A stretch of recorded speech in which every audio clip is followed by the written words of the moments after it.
भारतीय रेल्वेचं ticket book करताना नेहमीच ऑनलाईनपासून ते ऑफलाईनपर्यंत सगळीच मारामार असते। ऑनलाईनचं तिकीट बुक करताना तर मला असं वाटतंय की तुम्हाला चांगलाच अनुभव असेल।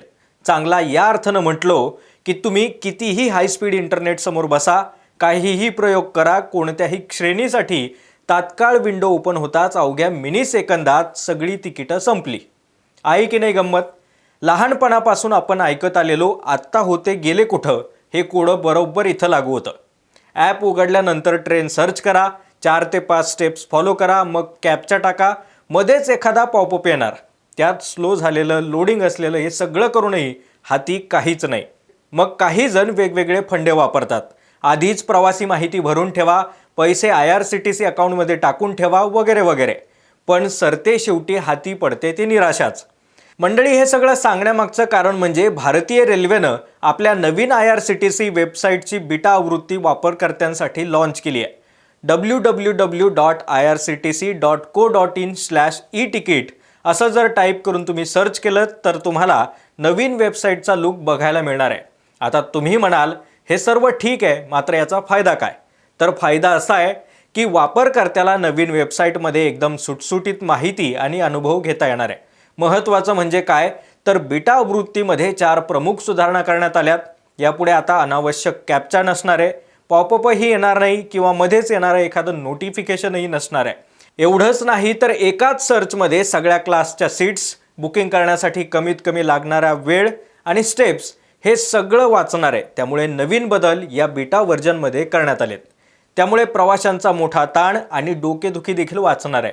दरम्यान या संदर्भामध्ये भारतीय रेल्वेनं काय माहिती दिली आहे, बीटा व्हर्जन आहे काय, ते कसं काम करणार, IRCTC वेबसाईटच्या डिझाईन आणि यूजर एक्सपिरियन्स सुधारण्यासाठी कुणी महत्त्वाची भूमिका बजावली, हेच आपण या व्हिडिओच्या माध्यमातून पाहणार आहोत। नमस्कार, मी अमोल डोईफोडे आणि आपण पाहताय Maharashtra times online.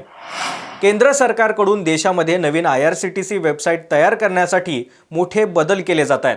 Passenger reservation engine म्हणजेच प्रवाशांना आरक्षित तिकीट बुक करताना आतापर्यंत ज्या ज्या अडचणी येत होत्या त्या दुरुस्त करून पूर्ण कार्यक्षम नवीन IRCTC पोर्टल काही आठवड्यातच उपलब्ध होणार आहे। याचबरोबर सध्या सुरू असलेली IRCTCची दशकभर जुनी प्रवासी आरक्षणाची प्रक्रिया देखील अपडेट करण्याचं काम सुरू आहे। प्रवाशांसाठी नवीन IRCTC वेबसाईटची बीटा आवृत्ती ही 15 जुलैला रात्री 9 वाजल्यापासून वापरकर्त्यांसाठी उपलब्ध करून देण्यात आली आहे।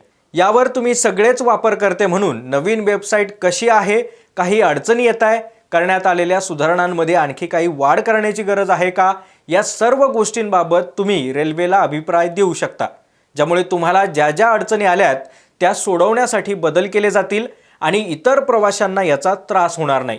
या बीटा व्हर्जनची लिंक www.irctc.co.in/e-ticket या सध्याच्या वेबसाईटच्या होम पेजवरही उपलब्ध करून देण्यात आली आहे।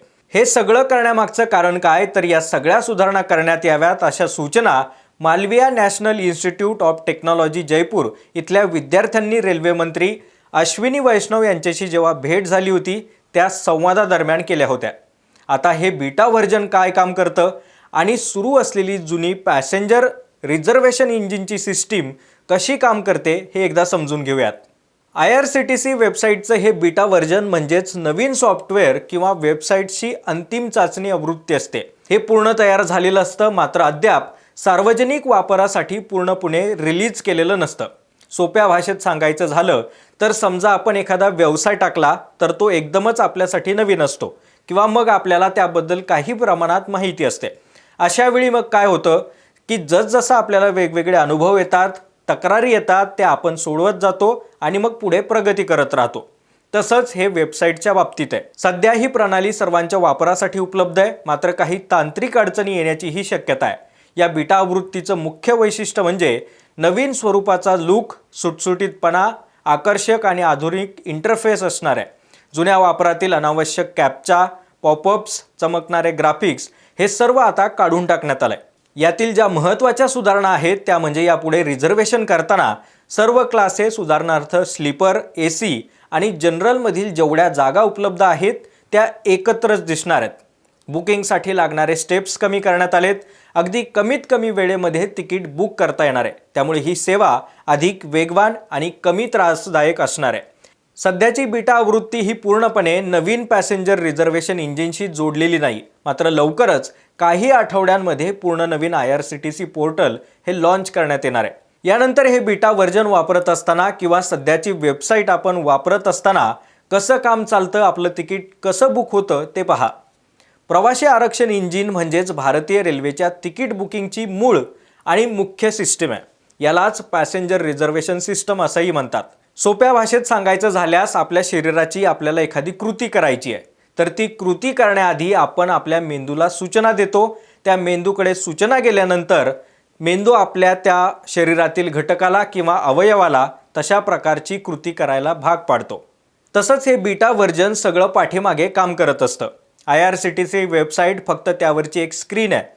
सध्या ही जुनी सिस्टीम अपडेट करण्याचं काम सुरू असून ती अधिक आधुनिक आणि शक्तिशाली सिस्टीमनं बदलली जाते, ज्यामुळे भविष्यामध्ये तिकीट बुकिंग करणं सोपं आणि विश्वासार्ह होणार आहे. सध्याची IRCTCची वेबसाईट ही पहिल्यांदा 2002 मध्ये सुरू करण्यात आली होती. सध्या या वेबसाईटवरून जवळपास सरासरी 14,50,000 तिकिटांची बुकिंग ही हाताळली जाते. मात्र यात एक मोठी अडचण आहे. जुनी सिस्टम मोठ्या ट्रॅफिकला हाताळू शकत नाहीत. उदाहरणार्थ तात्काळ तिकीट करायचं असेल किंवा फेस्टिवल सीझन असेल तेव्हा ही साईट क्रॅश व्हायची. सर्व्हर डाऊन होणं, स्लो काम करणं, बुकिंग अडकणं अशा समस्या यायच्या.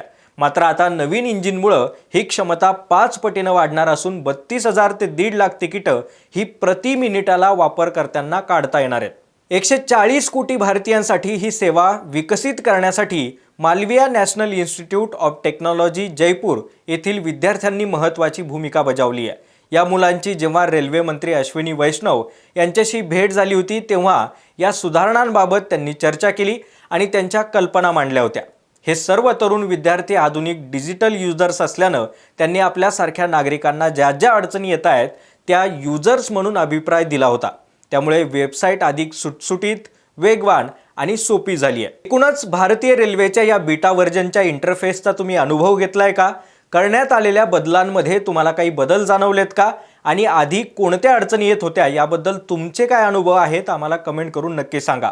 व्हिडिओतील माहिती आवडली असेल तर लाईक आणि जास्तीत जास्त शेअर करा. सोबतच आमच्या महाराष्ट्र टाइम्सच्या यूट्यूब चॅनलला सबस्क्राईब करा. आम्ही सर्व सोशल मीडिया प्लॅटफॉर्म्सवरती आहोत. आमच्या फेसबुक आणि इंस्टाग्राम पेजलाही फॉलो करा.